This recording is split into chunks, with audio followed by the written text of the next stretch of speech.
The ones who never fell. He had no name on the battlefield. Not because it was lost, but because it was irrelevant. Names were for mothers, for the backs of love letters, for tombstones. Out here, in the heat where metal ripped flesh and bones sang under pressure, a man was what he did with his hands and how long he could hold a blade before it slipped. And he held his for a long time, long enough that blood became a familiar scent, something he could pick out from the wind like a hunter detects fire in dry season. It wasn't glory. It wasn't even duty. It was endurance, the refusal to be the one who fell first. His wars never looked the same. Some were in high hills veiled in white fog, where the enemy came up from below with curved blades and screams that curved with them. Some were in flatlands baked under red sun, where armor scorched the skin and every breath was sand.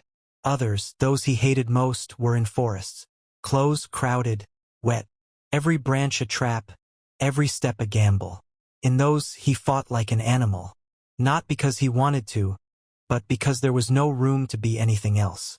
He had killed in silence, and he had killed in chaos. He had held the line when the earth trembled under cavalry charges. He had broken it once, when he ran through smoke so thick it made his eyes leak and found himself face to face with a boy whose hands shook around his weapon. He had paused, then, for too long. He bore the mark still. Across his ribs, a crescent of pain that flared every time he twisted a certain way. He didn't kill the boy. Someone else did. From behind. It was quick and messy, and the boy made no sound. That night, he sat alone and stared at his blade. It was too clean. The wrong kind of clean. In the mountains, they fought for weeks. A siege with no walls, just position and grit. The kind of fight that wasn't about victory, but attrition. Every morning, he woke beneath frost, shook the snow from his armor, and walked forward. They didn't talk about strategy anymore. They just moved. They knew where the enemy would be because they'd already been there yesterday. It was a loop of pain and withdrawal, like pulling teeth with your bare hands every sunrise. One day, mid-climb, he lost his footing. A rock slid out. His knee cracked against stone. A lesser man might have fallen. He didn't. He caught himself, used the blade to anchor his body, and when he rose, there was blood on his tongue. From his mouth or his nose, he didn't know, didn't care. The battle was at the ridge, and he made it in time to see his captain fall sideways with a sword lodged in his neck. There was no order in that fight, only grit and bone. He killed one man by ramming his elbow into the base of his jaw and driving a knife up beneath the chin. Another he ran through without slowing. The man fell in pieces. His own sword caught in cartilage, and he left it there, drawing a shorter one he had never liked until it cut clean through a shoulder and changed his mind. The sky changed. Time slipped sideways. He forgot how many days they fought. He forgot how many men were with him at the start. He remembered mud, and the feel of wet leather, and the stink of unwashed death. Once he stumbled across the body of someone he knew. A quiet man who had once played music on a reed pipe. The pipe was still there, snapped in half under his ribs. He left it untouched. They won eventually. If holding ground with half your company dead and your commander's face rotting open beneath the cold counted as winning. There were no celebrations, no flags raised, just silence. The enemy fled, not routed, not slaughtered, just gone.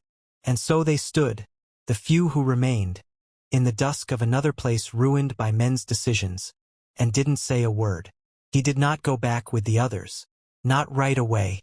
He took the long way down the mountains alone. Not for mourning. Not for reflection. For the quiet. For the sound of his boots on stone. For the feel of wind on a face that had not known air without blood in it for months. He slept without a fire. Ate what he could find. When he finally saw the plains again, wide, green, ignorant of war, he paused. His armor was tarnished. Not polished or clean, just dulled by impact and rain. There was dried blood under the plates. Not his. He hadn't bled. Not this time. He had scratches, burns, bruises, but nothing that cut too deep.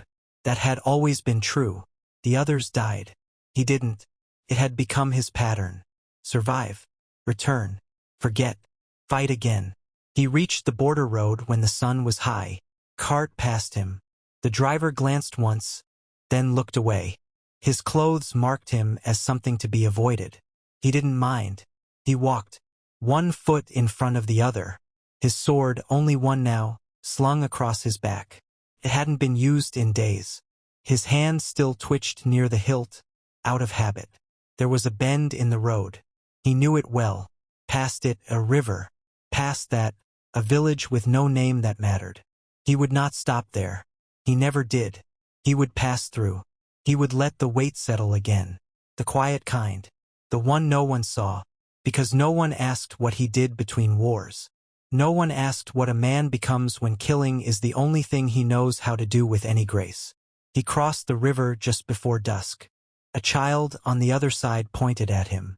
Her father pulled her back. He nodded once out of habit, then kept walking.